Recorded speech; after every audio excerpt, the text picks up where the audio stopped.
चंपावत विधानसभा उपचुनाव, पुष्कर सिंह धामी की किस्मत दांव पर। ऐसे मौके पर भाजपा कार्यकर्ता किस तरह से मेहनत कर रहे हैं और कांग्रेस के कार्यकर्ता क्या कर रहे हैं, उसका मुजाहरा आप इस वीडियो में देख पाएंगे। मैंने कोशिश की है कि मैं दोनों वीडियो आपको दिखाऊं, कांग्रेस का ऑफिस और बीजेपी का ऑफिस दोनों ही देख पाएंगे। रवि के बिंदास बोल में आपका स्वागत है। देखते रहे इस वीडियो को अंत तक। बीजेपी और कांग्रेस के कार्यालयों में कैसे हाल थे आज रात 10 बजे के बाद चुनाव प्रचार खत्म होगा उससे एक दिन पहले क्या हाल थे, देखिए इस वीडियो को। और चुनाव के प्रति गंभीरता किस दल में ज़्यादा है स्वयं जान पाएंगे और पता लग जाएगा आपको कि जीत कौन रहा है इस चुनाव में।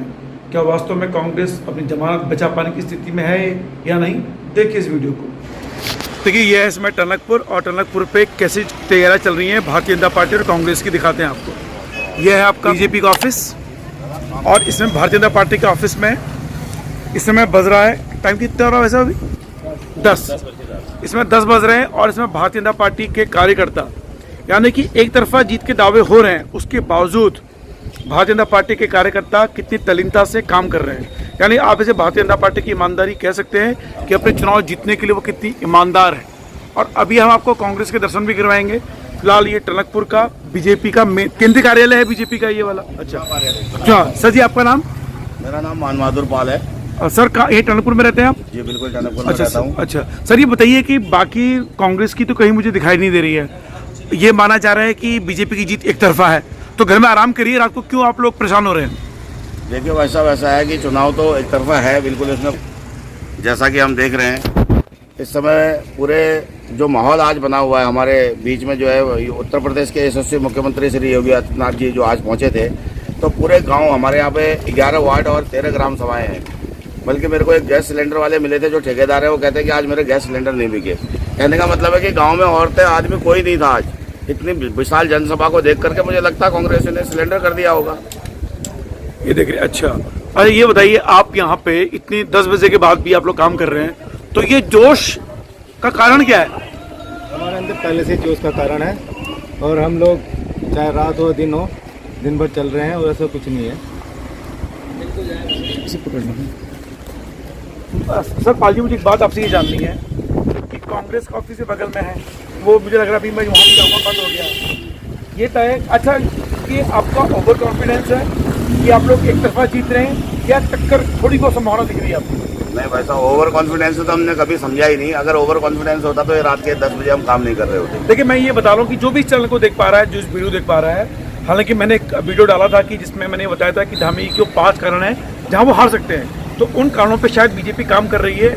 और आज धामी जी ने बात बोली थी कि हमें बैठना नहीं है, और धामी और उत्तराखंड की जो ये चंपावत विधानसभा क्षेत्र है टनकपुर का, वो तय मान चुके हैं कि वो मुख्यमंत्री को चुन रहे हैं। और उनके ये कर्मठ कार्यकर्ता इस बात का सबूत है कि हिम्मत नहीं हार रहे हैं। अभी रात 10 बज रहे हैं, मुझे लगता है कि बाकी लोग सब खा पी के सो जाते हैं अधिकतर कार्यकर्ता, और अभी ये लोग खाना भी नहीं खाया होगा शायद आप लोगों ने। अभी कहाँ देख रहे हैं आप। और यहाँ कांग्रेस का मैं पूरा टनकपुर में घुमा हूँ आज, एक भी मुझे कार्यकर्ता नहीं मिला है। और मैं जबरदस्ती ढूंढने की मैंने कोशिश की ताकि मुझे ये कोई आरोप ना लगाए कि तुम बीजेपी के लिए पत्रकारिता कर रहे हो, तुम गोदी मीडिया के पत्रकार हो। जहाँ भी गया मुझे सिर्फ और सिर्फ बीजेपी के प्रशंसक मिले। ये और बात कुछ ये भी कह रहे हैं कि शायद वो साइलेंट वोटर है, बाद में आएगा, लेकिन जिस तरह से उनका प्रचार दिख रहा है मुझे लग नहीं रहा वो हिम्मत हार चुके हैं। ये हिम्मत हारने का कारण मुझे लगता है कि आप लोगों की कर्मठता, या क्या कारण है मानो? भारतीय जनता पार्टी का जो एक एजेंडा रहता है हमेशा कि हम जो है माइक्रो लेवल पे काम करते हैं। तो माइक्रो लेवल का मतलब है हम बूथ अध्यक्ष हमारा सबसे नीचे गया है, उससे नीचे पन्ना प्रमुख भी हमने बनाए हैं। जो एक पन्ने में 30 वोटर होते हैं, उस 30 वोटर को भी कैसे हम बूथ तक लाएं, उसकी तक जिम्मेदारी पार्टी ने तय की है। अखिल जी, आप इस समय किस पद पर, हम बताएंगे? मैं पूर्व विभाग संयोजक, अखिल भारतीय विद्यार्थी परिषद जिला संयोजक, विभिन्न प्रदेश के दायित्वों को निर्वहन करते हुए वर्तमान में मैं भारतीय जनता युवा मोर्चा प्रदेश कार्यकारिणी सदस्य हूँ। और इस समय पूरे विधानसभा जो हमारा ये पूरा चल रही है, इस विधानसभा का चुनाव प्रचार सामग्री का प्रभारी हूँ। अच्छा। यानी पूरे विधानसभा में जो भी प्रचार प्रसार की सामग्री होगी मेरे द्वारा ही वितरित होगी। अच्छा, ये मुझे बताइए कल क्या क्या योजना है? कल तो चुनाव का आखिरी दिन है। बिल्कुल बिल्कुल। तो कल क्या क्या होगा? जैसा कि आपको विदित है कि 2 दिन पहले चुनाव थम जाता है, कल शाम से जो भी हल्ला गुल्ला शोर इत्यादि है वो थम जाएगा। तो इससे पहले जो अभी हमारी ताबड़तोड़ सभाएं चल रही है, नुक्कड़ सभाएं, उस हिसाब से हम लोग कल सीएम साहब का कार्यक्रम यहाँ कई जगह है, माननीय हमारे मुख्यमंत्री जो कि वर्तमान में है और हमारे प्रत्याशी विधायक के इस समय हैं श्री पुष्कर सिंह धामी जी और उनकी मिसेज श्रीमती गीता धामी जी के भी विभिन्न कार्यक्रम यहाँ हैं। उसके अलावा 4-5 कैबिनेट मंत्री यहाँ पर हैं और तो कई जगह के विधायक भी आए हुए हैं। तो इस समय ऐसा माहौल पड़ता है इस पूरे टनकपुर के अंदर कि जैसे ये पूरी विधानसभा यहीं हो गई हो। तो ये बड़ा सौभाग्य का विषय है हमारे लिए, बड़े हर्ष का विषय है। बड़े तहे दिल से हम सब लोग का स्वागत कर रहे हैं और उन सब से कार्यक्रम अलग अलग नुक्कड़ सभाओं के रूप में करना चाहते हैं। तो कल आपको सुनाएंगे बाकी की और देखेंगे कि बीजेपी क्या काम कर रही है। अभी इसके बाद तो मैं आपको ले चलूँगा कांग्रेस के ऑफिस में। फिलहाल रवि के बिंदास बोल में इतना ही।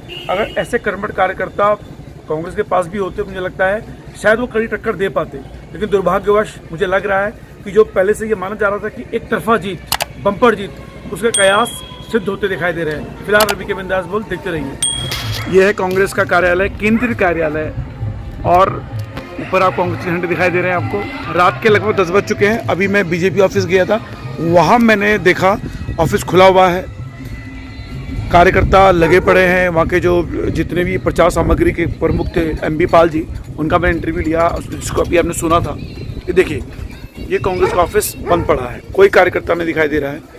ऐसे में या तो मुझे लगता है कि कांग्रेस ने हार मान ली है, और मुझे लग रहा है कि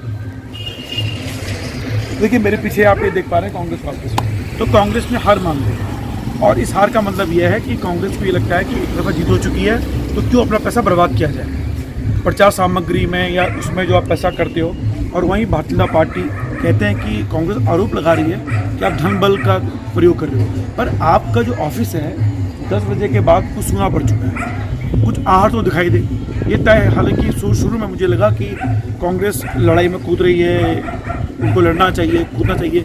जब एक तरफा चुनाव होते हैं तो पत्रकारों को भी ये नीरस हो जाता है, और एक तरफा जीत रहे हैं धामी जी, सबको पता है। अब सवाल ये है कि क्या निर्मला गहतोड़ी जी अपनी जमानत बचा पाएंगी, यहाँ पर ये सवाल आ चुका है। और ये सवाल क्यों आया है उसका सबूत है ये कांग्रेस का बंद ऑफिस, और दूसरा बीजेपी का ये ऑफिस खुला हुआ है, इसमें अभी भी काम हो रहा है। धामी मुख्यमंत्री हैं, धामी जी की सरकार है, उनको आराम से घर में बैठना चाहिए था कार्यकर्ताओं को, लेकिन वो प्रचार कर रहे हैं रात को भी। तो आप समझ सकते हैं कि उनकी ईमानदारी, उनकी कर्तव्यनिष्ठा अपनी पार्टी के उम्मीदवार को जिताने के लिए कितने स्तर की है। और कांग्रेस की कर्तव्यनिष्ठा आप देख पा रहे हैं इस बंद कार्यालय से। फिलहाल मैं रवि के बिंदास बोल में इतना।